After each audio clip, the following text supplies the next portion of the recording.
Now with the most local news, this is 8 News Now, live local now. Hi, everyone. How are you all doing today? It's 2 o'clock here at the Streaming Center. I'm Ozzy Mora. I'm Kirsten Joyce. Thank you so much for joining us. It's been a beautiful day. I can't get over this. I'm just going to be repeating myself for the entire week. Okay. We're going to find out how our weekend is shaping up as well in a couple of right. minutes. But we've had a very busy news week and already a very busy news day. Now, we do expect to learn more. We thought it was going to happen this afternoon in a presser from Metro, but we've learned that it's going to be tomorrow about the shooting deaths of a father and his 3-year-old son after a hostage situation. That presser is now happening tomorrow. We do anticipate police releasing the body cam video from the incident to give us more clarity on what occurred earlier this week. This shooting happened, police say, after the boy's mother called police for help after a domestic disturbance. She said she feared for her and her child's life. Officers arrived at the apartment complex, the video you're seeing off Maryland Parkway, learning the father had shot around into the parking lot, re-entered that apartment, this is the 3-year-old boy, and grabbed the boy and then returned outside. That's when police say they came on scene, and they say the man did not comply with their demands. That's when the man and boy were shot and killed. Now, we have some different accounts here. We have police saying that they feared for the boy's life, that the man had a gun and the boy in his arms, and that he did not comply, and that's when they opened fire. We have police also initially saying that the gun was pointed at the boy, and upon firing by police, the father's weapon went off at that time. Again, we are hoping to get clarity tomorrow afternoon with that presser. New today, the names of the officers involved in this incident: 26-year-old Damon O'Donnell, who's only been with Metro since 2024, and 39-year-old Officer Jonathan Lowe, who's been with Metro since 2019, Ozzy. Yeah, there's a lot to this story. So the family is also now pushing back, saying that Metro basically is lying, that wasn't the case, what you explain. Also, in regards to that news conference that you mentioned, Kirsten, so the police department is having a news conference today. The family is having one tomorrow. I know there's some confusion. Good. Thank you for that clarification, No, it's okay. Ozzy. It's tomorrow, the family, because according to our very own Joshua Bagheera, who's been covering this story extensively, said that the family has hired an attorney. So it's a lot of waiting here, but we'll update you, of course, on that in the presser today, and then the family tomorrow. 3:30 today. Yeah. And then we'll hear from the family tomorrow. Yeah, it could get Fabulous. confusing sometimes. All right, let's go to Barry Manilow, postponing his residency for cancer recovery. So you may remember, if you joined us a couple months ago in December, though, he also did postpone because he was going through a medical condition. So understandably, given the circumstances, his recovery is going to be long. I know that several fans are upset, but again, given the circumstances, we want the music legend Barry Manilow and to basically get better. So now February dates are just out the door right now. He actually performs at the Westgate, Las Vegas. The Copacabana singer originally scheduled to make a big return this weekend, actually, Kirsten, for Valentine's Day. However, he did share on social media while he is doing great, so we love to hear that. And he's back in the studio. His doctors officially recommended that he take more time to heal, which is so critical.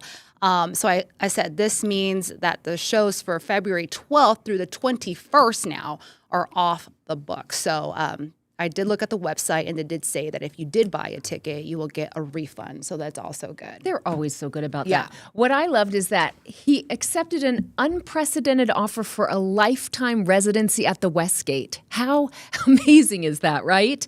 And he owns the record for most performing artist at the Westgate. More than Elvis Presley, right? Elvis, correct, Ozzy. So we wish him all the best in his recovery. Absolutely. He's so great. He all this is, energy. My goodness.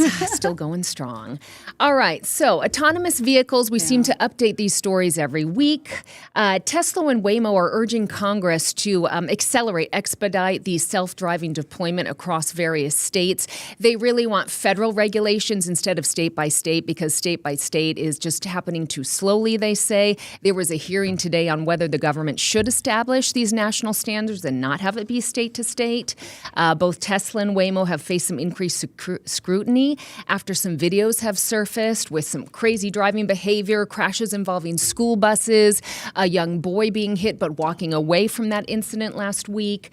So we're finding out that, they want this happening faster. But currently, Waymo does have the technology in the U.S., but the vehicles themselves are manufactured in the U.K. and Austria. And Congress members, they want this, produced domestically. And so that doesn't work with them. They want the production, the technology, everything happening here. 95% of Tesla's vehicles are built in the U.S. They want to increase that to 100%. And while they do have manufacturing plants here domestically, they also have them in China and Germany. So that's just the latest there with rolling these out and having the regulations regarding safety. And so we'll keep you updated on that. Absolutely. And, this matters immensely for here in Las Vegas, Southern Nevada. We are a primary testing ground for these fleets. And there's a growing debate, Kirsten, when it comes to how this affects our local workforce, taxi, rideshare, and how it impacts their job as well. So definitely keep an eye out for that one. The nature of AI and technology. Yeah. And of course, that does bring in our question of the day. And Daryl. Daryl, come on in. Yeah, good afternoon. We wanted to know, now's the time for you guys to chime in because this is an easy one. Would you ride in a driverless car? And the voters have been coming in all day right now. Over more than 2/3 say no. And I don't think that's a shock. I think it's a change. I think it's a big mental block for us to say, okay, let's sit down and the car has no person behind the wheel. Can we trust this car? That's the biggest thing is trust. Mm-hmm. And while there are the cases that are being investigated, the crashes or the bad driving behavior, there are far more examples with no issues. So I can see where some folks are saying yes. I would want to get there. I don't know if I'm all the way there yet. Kirsten, how do you feel? I'm so there. I see him driving by me every day on the strip. I'm like, I can't wait to go in one of those. Kirsten's like, hi. Okay. If Kirsten's down, I'm down. I'm a yes then. I'll do it. I'll follow Kirsten anywhere. Okay, good. All right. We love to hear from you. Make sure to join our conversation. Again, the question is, would you ride in a driverless car? So right now, no is like the winner right now. Yeah, not a surprise. But if you are yes, let us know. 8newsnow.com/vote.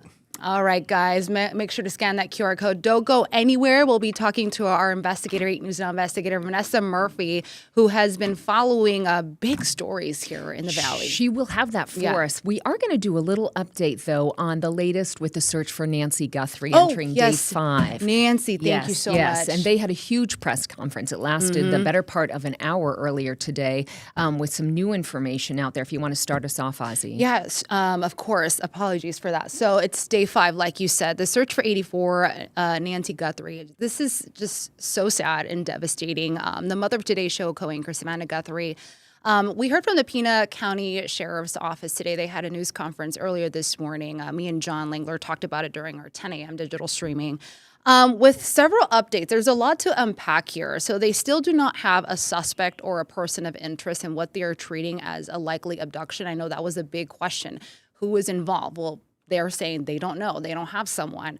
The sheriff there, Chris Nanos, laid out a specific timeline kind of to illustrate what happened leading up to Nancy's disappearance. So I'm just going to break it down. She lives in Tucson. She was dropped off by family last Saturday night. Then things took a pretty drastic turn on Sunday morning, like at 1:45 in the morning, actually. Her doorbell camera disconnected. Then minutes later, software system detected someone there, and then that video was unplugged. So basically, there's no video for police authorities, FBI, to look at.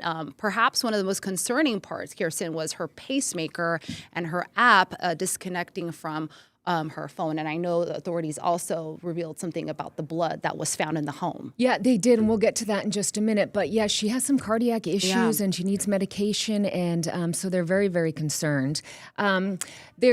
There is the issue of the ransom notes. Now, there is a legitimate ransom note, and then one man has been arrested for a false ransom note. That individual will be in court soon, I've read, the imposter ransom demand. So they weeded that out and said that is not legitimate. But the credible ransom note, they are taking very seriously. You see Savannah and her siblings sharing on social media, talking to their mom, saying, hang in there, basically, and letting the the captor know that they are open and willing. I heard an expert this morning talking about the video that the family shared, saying they're open and willing to talk to this captor, letting them know. That's how they broke it down.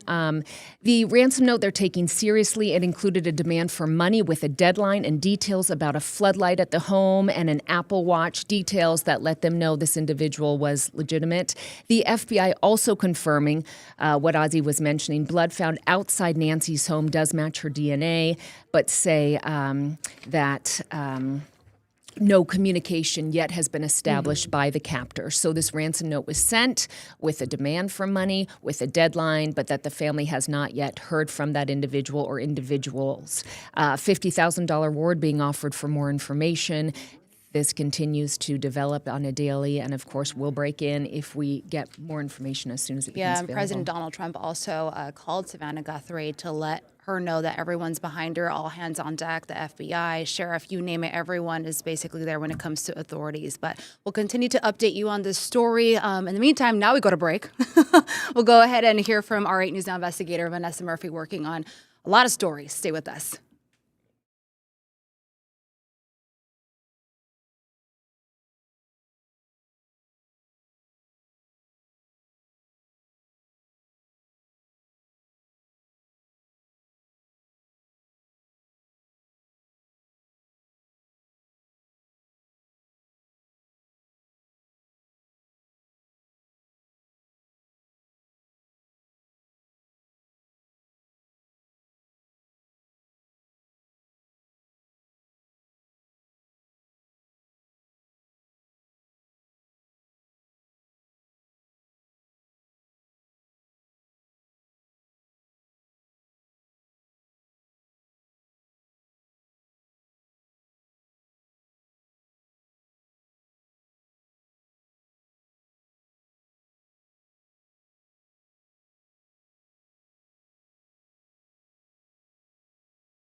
Now with the most local news, this is 8 News Now, live local now. The dog's got to walk today. We always get that update from Kirsten. Daryl's over there like, yeah, we love those updates about walking the dog. He's rooting for him because when they don't get walks, they're not happy, just like us, you know. I have to walk us humans get grumpy. All right, with that, let's send it over to Nate as we slide into the weekend. So as much as I'm pretty sure you are enjoying all the sunshine, you might be going, oh, wait a minute. weren't those guys talking about some clouds coming in here? This is a picture from on top of the Strat looking to the south. There they are, way, way off in the distance, taking their sweet time getting here. So here's what we're talking about. Yeah, they're slowly moving up our way from off the southern California coast, actually into the Gulf of California off the Baja Peninsula. They'll eventually get here. We're not really confident in the slight chances of rain we've been talking about for the next day or so. However, your weather headlines, yeah, mostly sunny, waiting on the clouds. Temperatures are staying above normal while changes are on the way. We think there's a better chance for stormy looking clouds next week with slight chances for rain. So here's what we're talking about. We did 74 yesterday, way above normal. We'll go for 72 today. We may bust that. I don't think we're really a threat to the record high of 78. So enjoy. That's the bottom line. And even your family and friends, well, there's another batch of cold air coming down from Canada into the Great Lakes region. But your most accurate 8-day forecast, check it out. We'll see some clouds building up, I think, during the day tomorrow. High temperatures are remaining really nice. Going to be a great weekend. It is next week, Monday and Tuesday, that we'll see that next chance for rain. Mostly just clouds and maybe high temperatures dropping. Wednesday and Thursday look to be a little bit cooler as the Streamcast rolls on. Thank you, Nate. We are going to pull one of our 8 News Now investigators in, Ozzy. Vanessa Murphy joining us live up here for the very first time on our streaming show. She's been covering in depth the disturbing alleged assault of a middle school-aged children at a field trip in Costa Rica last spring. You've learned, Vanessa, out of the 4 teens police say were involved, 1 being charged as an adult that you've reported at great length, but 2 are now not being charged. Can you please bring us up to date? So, Kirsten, the challenge here is that Metro Police say the alleged sexual assault actually happened in Costa Rica, as you mentioned, right? So it would be up to authorities there possibly to press charges. Now, as you mentioned, 1 teen, Vaughn Griffith, is charged as an adult. His charge relates to police finding the alleged video, right? Okay. Now we've learned a second teen faces charges in the juvenile system. We believe there's an effort to certify him as an adult too, but a judge has to give that okay. But as for the other 2 teens, if police cannot find the video perhaps on their Snapchat account or on their devices, they likely do not face charges here in Las Vegas. Now, could the federal system take the case? That's what I'm trying to find out. I contacted the U.S. Attorney's Office and I was told we cannot confirm or deny charges. And as you both know, juvenile records at both the state and federal levels are sealed. I do want to mention Joshua Peguero did me a solid. I don't speak Spanish. He does. He called Costa Rica for me. He talked with police there a few days ago. They told him they did not know about this case. So we continue to dig, but as you mentioned, at this point, 1 teen charged as an adult, 1 in the juvie system, 2, no charges right now. So there's not an investigation in Costa Rica right now, correct? As far as we know, that's what they told Joshua. Yeah. Could that have changed, right? This has been in the news for close to a week. We broke the story last Friday, but when Joshua called a couple of days ago, they said they didn't know, Ozzy. What about the chaperones, the adults? I know that's a big question there for parents. Like, where were they at? So I'm glad you brought that up. The school, their attorney gave me a statement. It didn't really address the issue of chaperones, but it did acknowledge they had learned about an incident in hotel rooms. It's interesting, right? Because if you think about your 8th grader going on a trip like this, do you want an adult in your 8th grader's room? Do you want a stranger? So I don't know. That's a question. I assume there will be civil lawsuits. The alleged victim in this case has one of the best attorneys in our state. Maybe we will learn that info at that point. Before we go to the next story, the victim, and you also mentioned this too in your report, reported bullying prior to the trip. Did the school miss early signs, or what's the update on that? So in the police report, detectives wrote that the victim had said during the investigation that these kids had bullied him before. We don't know if he told anyone. And one of the challenges, this is a private school, right? The Alexander Dawson School. It costs more than like $30,000 to send your kid there. It's a private school. If with a public school, as you know, Ozzy, we can get our hands on more records. This one is more of a challenge. Okay. Thank you on that, Vanessa. Before we let you go, you've also been covering some alleged failures at Summerlin Hospital that has to do with mammograms women have gone in for over the past 2 years. We know that 1 out of every 8 women will be diagnosed with breast cancer in their lifetime. So really important for detection, early treatment. And can you bring us up to date? Have the notices gone out to everyone impacted, and what's the reaction? So, Kirsten, a great question that I would love if Summerlin Hospital would answer is how many patients were affected. We know that this issue pertains to a couple of years. So for anyone who's watching, if they had a mammogram at Summerlin Hospital Medical Center over the past 2 years, they should call their medical provider, because in the letter that some patients received, they were notified they will likely need a mammogram again. Now, Summerlin Hospital said it will foot the bill for that. Another question we still have is what went wrong? Why did Summerlin Hospital Medical Center Mammography Clinic lose its accreditation? I'm working to find that out. I did receive a response from the state of Nevada that the state has asked Summerlin to identify the causes behind this to prevent such issues at the same types of clinics in Nevada. So big question here. We're trying to find that out. Yeah, and Vanessa, you also reached out to local groups, and that's very important, especially for some people watching, you know, the human element to this. What do they have to say about this very unfortunate situation? So I talked with the founder of Las Vegas Breast Cancer Warriors. She sent an email saying this is just really unfortunate that, especially for a breast cancer patient, when you go in for these types of scans, she used the term scanxiety, and I thought it was a typo at first. It didn't quite click, but I understand it. First of all, for anyone to get a mammogram, you get nervous, right? But if you're a breast cancer patient and then you get this letter that you have to go again because something may have been wrong with your previous scan, again, she used the term scanxiety. But we just want to get the word out for anyone who may have been affected by this. All right. Thank you, Vanessa. Thank you for joining us up here. You're welcome back anytime. Yes. Thanks we for love all having your me, reporting. Great job. You guys work hard. All right, you. stay with us. We'll be kicking off Black History Month and also a trip that Kirsten took.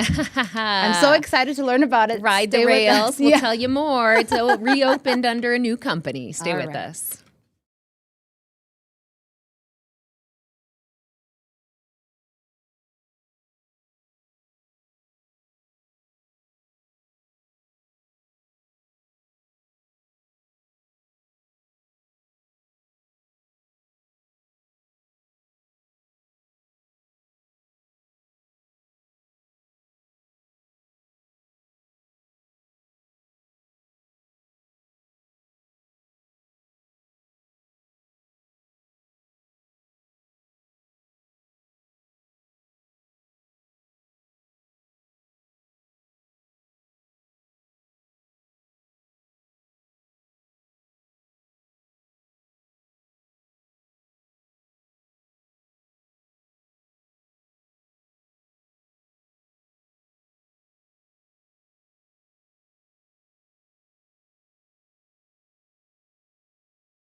Now with the most local news, this is 8 News Now, live local now.